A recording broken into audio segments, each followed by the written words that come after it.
Alright, it is Friday morning and we are starting a new project. Got the 210, the 160, and the dump truck out here, and the bulldozer's on the way. And I'm going to do, I had several people ask me for, I actually left that unlocked, a video of kind of my daily routine. Well, this isn't usually a daily routine, but we just finished up a big project and everything is just filthy. I'm going to take the air compressor and blow all the cabs out. Oh yeah, look what the boss man did. Isn't that nice? Leave him alone on one project and he swings into the haul truck. So I guess that one's branded now. So I'm going to go in here, and that one ain't too bad, and blow some of these cabs out. I'm going to take the air compressor here. We mounted this on here about, I don't know, 3 or 4 months ago. And it works pretty good. Sometimes it likes choke, sometimes it doesn't.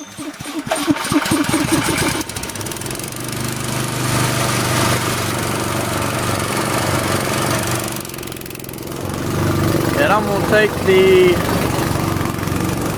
got a hose reel over here.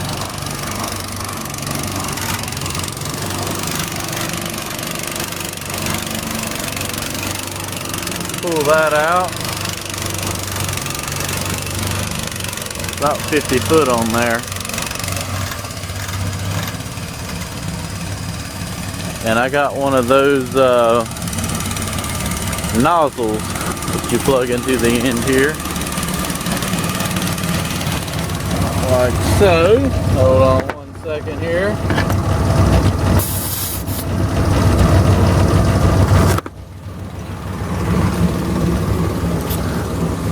And then it actually works best if you open the windshield up. You can get in here and just, oh, I'm gonna put my sunglasses on because I don't want dirt in my eye first thing this morning. And just start blowing all this dirt out. It gets all the dirt from all the track pedals, all that good stuff. This is the best way to clean a cab.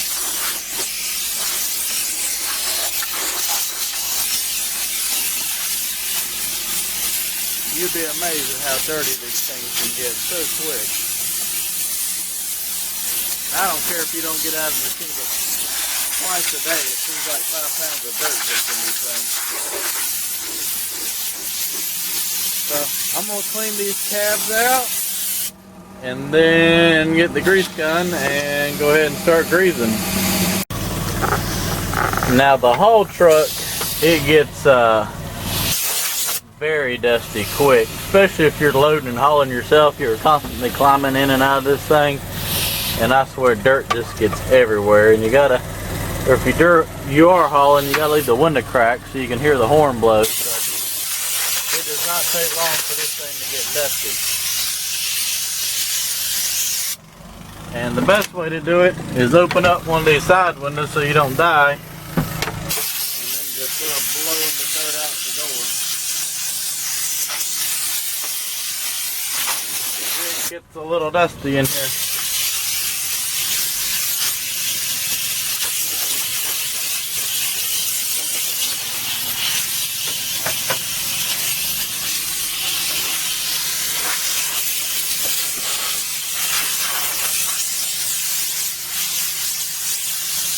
I can't stand getting in these trucks and there's just like gobs and gobs of dirt everywhere.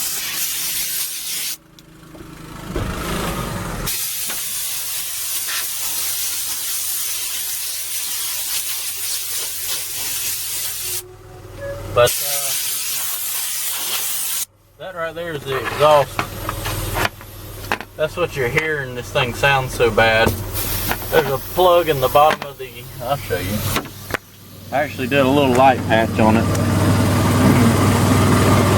But it's a tube that comes out the bottom, pipe right here, And that is where, if you have it plumbed to go into the bed for the bed warmer, I guess up north where the dirt will stick in the bed, you run your exhaust through the bed and it comes out the back. Well, water had gotten in there over time and rusted that out, so that's like a dryer vent cap that we cut and shoved up in there, and it's got a few little slits right there and the air pops out of it, and that's what you're hearing making that sound. So it's probably just going to continue doing that because that little cap from Volvo was like $200 or $300. So I'm going to finish blowing this out and start greasing. And as always, before any big project or throughout a project, it's best just to kind of go over everything and check the oil and stuff. Let's see what we got here. That was right where it needs to be. Let's see what's the antifreeze look like. Right where it needs to be. You see, right there in the middle. So the 210 is good.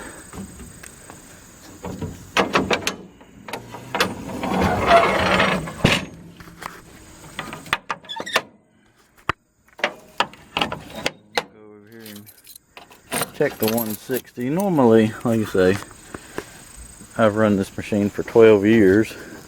I pretty much know every little quirk it has, so I don't check the oil in it every day. It's never used any oil. Doesn't mean that it can't start one day, but like you say, I'm pretty much the only one that runs that one, so I know about every little quirk it has. So I usually check it about once a week or so. This one hasn't.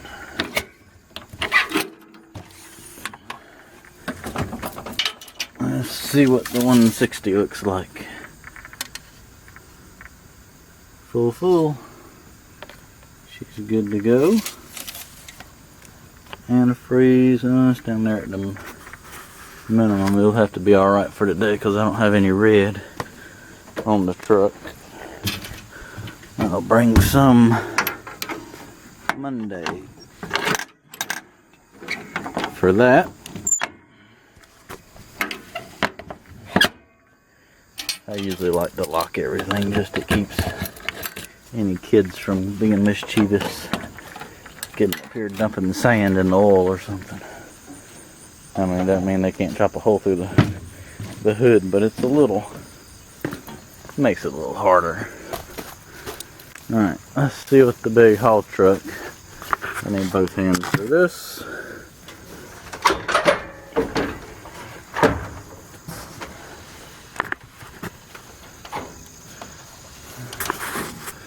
Let's see what the rock truck looks like. But I'm going to set the camera down. This thing's got like 5 mile long dipstick on it. And it checks to be good.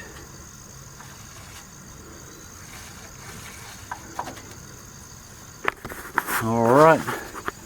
We're good on oil for everything.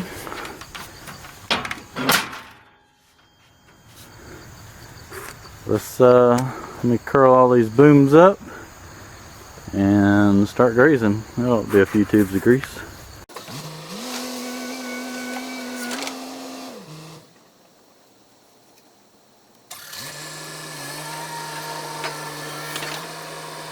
So we had bought a new grease gun about, I don't know, 2 or 3 months ago.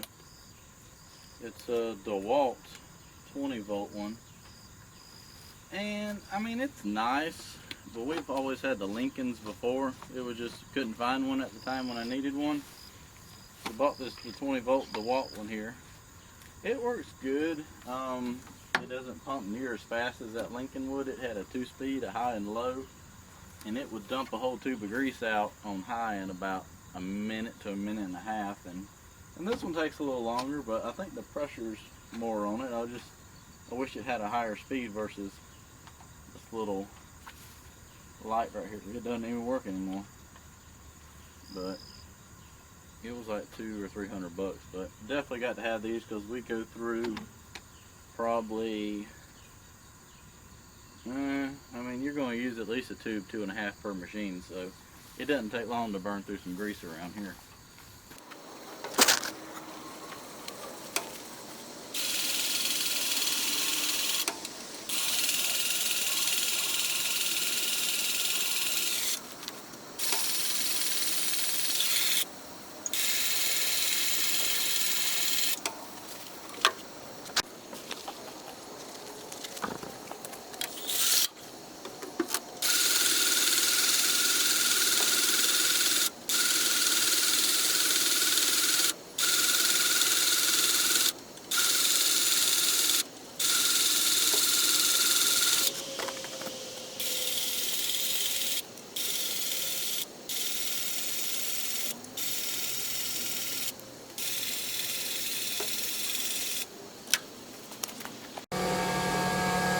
I'm getting everything filled up with fuel now.